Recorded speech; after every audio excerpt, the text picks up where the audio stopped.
महज दर्पण निहारने से अपना व्यक्तित्व समझ में नहीं आता। दर्पण चेहरा दिखाने का एक जरिया मात्र है।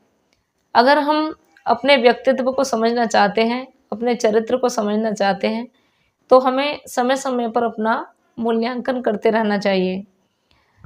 महज दर्पण देखने से या अपने ऊपरी सुंदरता को देखने से हम अपने व्यक्तित्व को ठीक उसी प्रकार नहीं समझ सकते, नहीं साफ सुथरा कर सकते जिस प्रकार क्या यदि किसी कमरे की हम बहुत दिनों तक साफ सफाई ना करें तो उसमें गंदगी का और दुर्गंध का साम्राज्य होता रहता है। इसी तरीके से हम अपने मन को, अपने विचारों को यदि काफ़ी दिनों तक अपना जांचे नहीं, परखे नहीं, हमें एहसास ही नहीं होता कि हमारे मन के अंदर कितनी बातें इकट्ठा हुई हुई हैं। उसमें कुछ बातें अच्छी भी होती हैं और कुछ विचार गलत और नकारात्मक भी होते हैं। तो हमें समय समय पर अपना मूल्यांकन करते रहना चाहिए, स्वयं को जांचते रहना चाहिए, स्वयं को कुछ समय के लिए स्वयं को स्वयं के साथ ही रहने देना चाहिए और समझना चाहिए कि हमने पिछले दिनों में कितनी गलतियां की हैं, कितने हम सही बोले हैं, कितने गलत बोले हैं।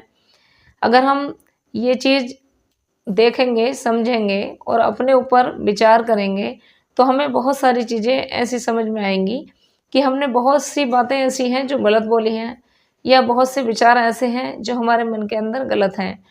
तो उन्हें उसी तरीके से अपने मन से निकाल के बाहर कर देना चाहिए। जैसे कि हम किसी कमरे को, किसी घर को साफ सुथरा करके उसमें जो रहने वाली गंदगी थी उसको बाहर फेंक देते हैं, ठीक उसी प्रकार से हमें अपने मन के अंदर से जो गलत सोच है, नकारात्मक विचार हैं, उन्हें निकाल के बाहर कर देना चाहिए।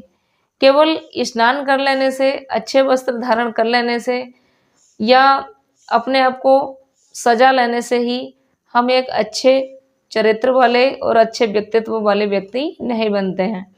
हम एक अच्छे चरित्र वाले, अच्छे व्यक्तित्व वाले व्यक्ति तभी बनेंगे जब हम अपने आप को जांचेंगे, परखेंगे और समय समय पर स्वयं की परीक्षा लेते रहेंगे और सही उत्तर अपने आप को, अपने मन को देते रहेंगे। तभी हम एक अच्छे चरित्र का, अच्छे व्यक्तित्व का निर्माण कर सकते हैं। कृपया इस ओर ध्यान दें।